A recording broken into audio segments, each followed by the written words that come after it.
r/askreddit. Sheltered people raised by super religion/cults. What was something about the real world that shocked you when you learned about it? Where is all the sex and drugs? I was promised wanton lascivious fucking in the streets. For me, it was a complete culture shock. People could do anything. Women could treat men as equals, not always defer to them. People treat other people with more respect. Adults are treated like adults. People could talk about sex and bodily functions like periods without being ashamed. People weren't afraid of living their lives in a way that made them happy. In the first few months of being out of my parents' home, I learned so many new words and things I didn't know existed. Faced with tears of joy, I watched a lot of movies that would have been considered wickedly sinful in my former home. I had to relearn how to talk and act with people. Outside of the church, people do everything different, and the people you can and can't trust are different. I felt like I had the IQ of a normal 8-year-old in the real world. Grew up fundamentalist Christian and was homeschooled all the way to 18.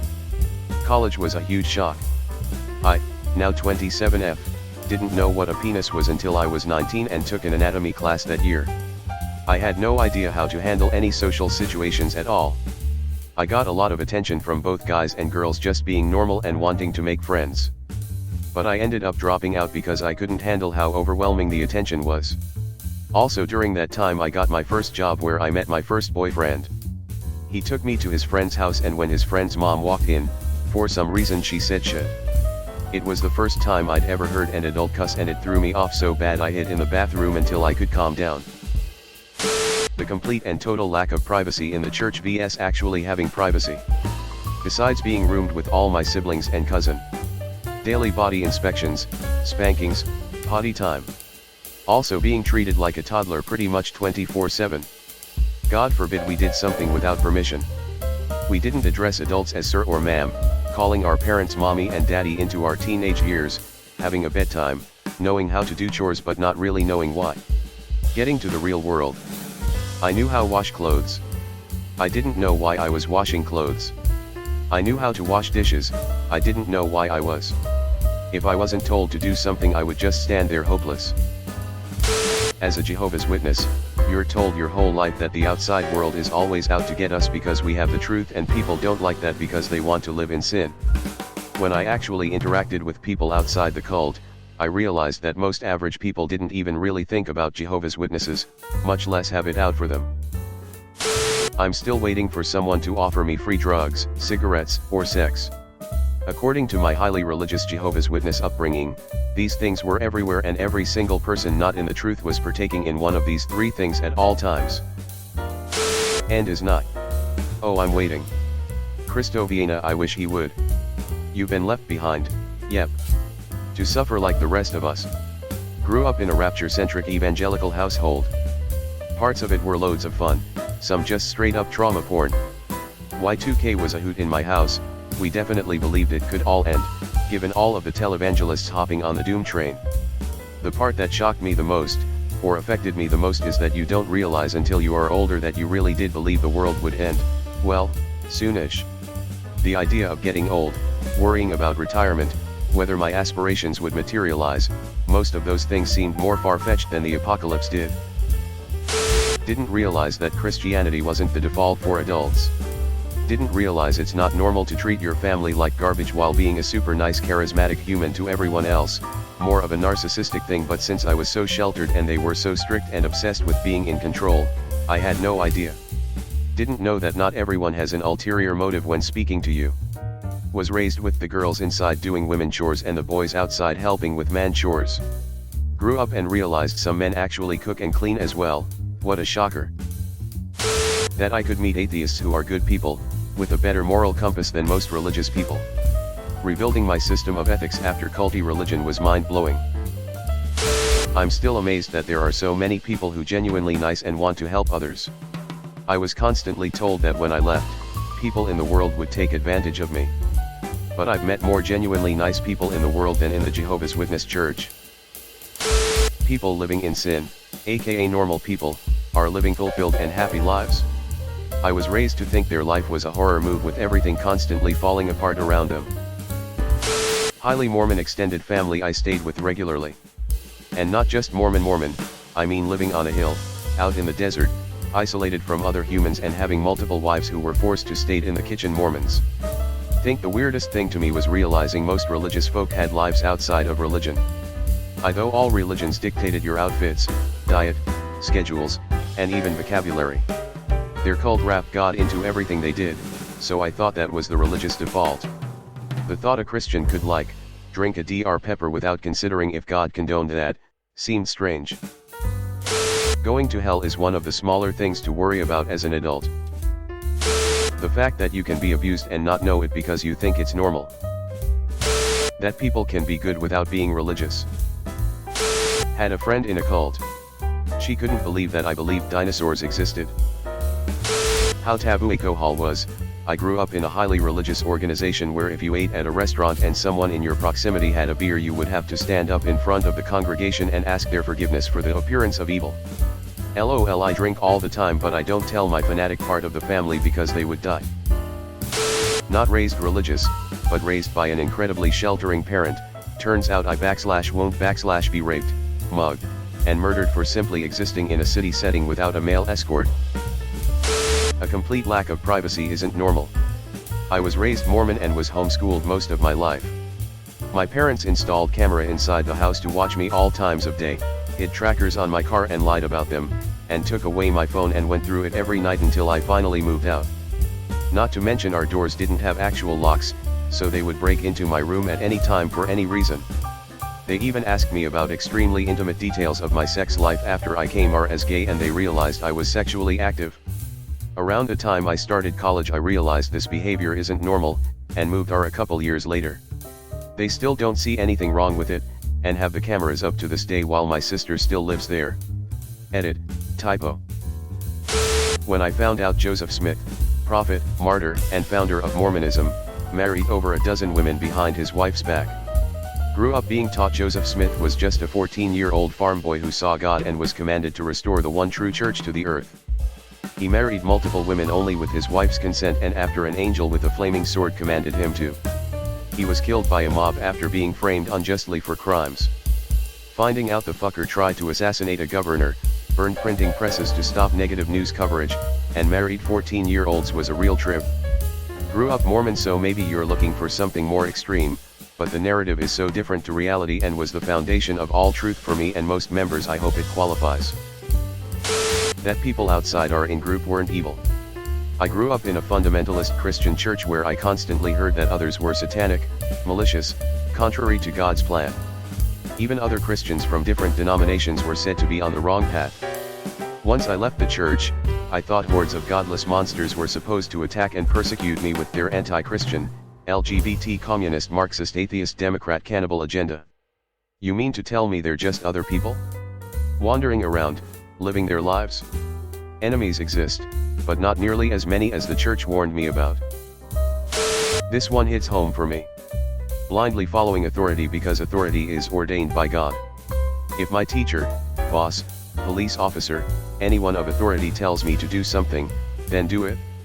I can't tell you how many hardships I went through because I just complied to said authority or trusted said authority. There are many terrible people in the world without your best interest at heart, and I was naive. It affects me to this day at 29 years old.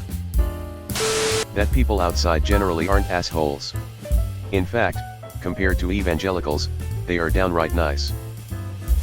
That it's actually healthy to have boundaries. Being able to openly like the art, music, movies, etc. that I liked. I know it seems like a minor thing, but I couldn't listen to rock music or watch horror movies because it was seen as the devil's influence. Once I left and met people of the world, it was nice to share music and movies with others and not be shamed for it. Not me, but a friend. She figured out it was okay to wear jeans instead of a skirt, and she wasn't going to be struck straight to hell. Guys don't give a shit if they can see my knees. An ex-Mormon. That women do enjoy a lot of freedom compared to the community I come from, which is fairly religious, almost cultish. I don't know a single female in my community educated beyond school. Or one who had a say in her marriage or her life in general. The authority to dictate women's lives passed from the father/brother to the husbands. I didn't realize how secular everything else was. I thought being super Christian was normal and atheists were rare and bad people. that most of the world has never even heard of and doesn't give two shits about Mormonism. Growing up, I thought it was Mormons vs anti-Mormons with very few people in between. Realizing that the Mormon cult is like 0.1% of the population, and that people generally don't care to learn about it, was crazy. And also, just realizing that most people who do know about the church are just really lukewarm about it and not at all fazed or interested. Nothing as major as here, but my wife's family is extremely religious. Her grandfather was even a cult leader, a few books written about him. Can't get into details for sake of privacy, and it blows my mind how ignorant her whole family is. And I don't mean to sound like a jerk, but ignorance in the way of the most basic social cues and interactions and even words in conversation. I'll be talking to her aunts and uncles in their 60s and they'll have so many things they've never heard of, it blows my mind. She has two aunts who actually took classes to learn how to have normal conversations because they were so odd. It's weird. Even my wife is still learning and growing vocabulary and she's 39. How people can just make decisions. You don't need to jump through hoops, meditate all night, read the Bible, and pray, just because you want to buy a certain dress. You can just buy it. You can make that decision. I can make that decision. Freedom was extremely surreal at first. It still sort of is. The insane amount of violence and death used to spread Christianity across the world. I was taught missionaries spread the good word of the Lord to people that were godless. I wasn't taught that it was at the tip of a sword and they destroyed all remnants of any religion they found. Why would violence and destruction be needed to get people to adopt a religion of love and peace? This is a minor one, and my denomination growing up wasn't really cult. Why? Pretty mainstream conservative, but anyway, I didn't realize how tiny my denomination was. I grew up in the Christian Reformed Church in a pretty small, homogeneous community. I was aware that we had fellow churches all over the USA and Canada, basically anywhere Dutch people settled, but I had no idea that all Reformed denominations combined account for maybe 2% of American Christians.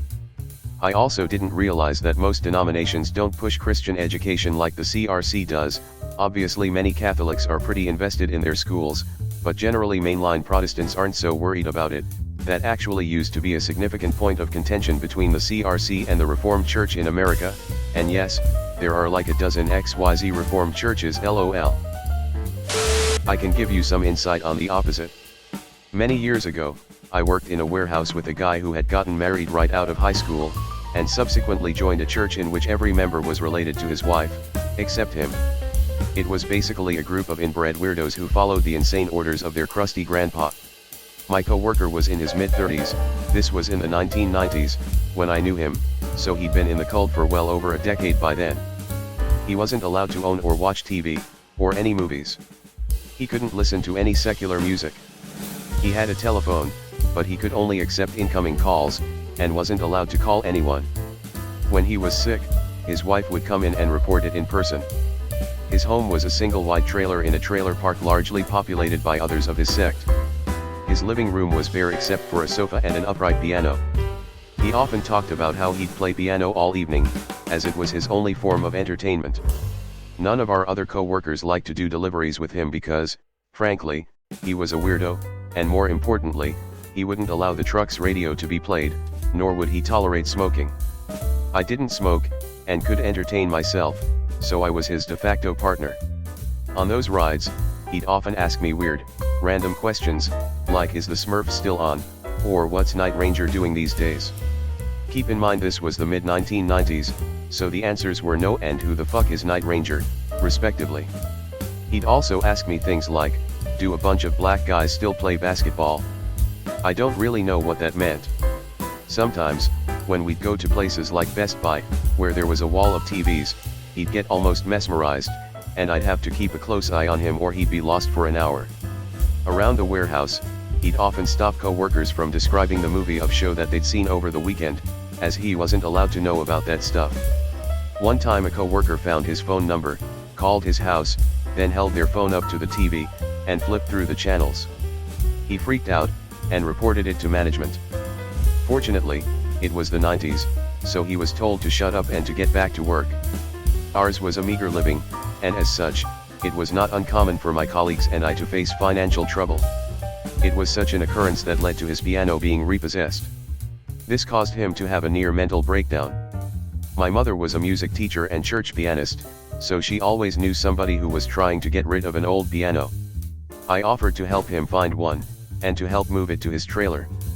He refused on the grounds that he wasn't allowed to accept charity. Religious person is not equal to good person. I was shocked by how happy I am without religion.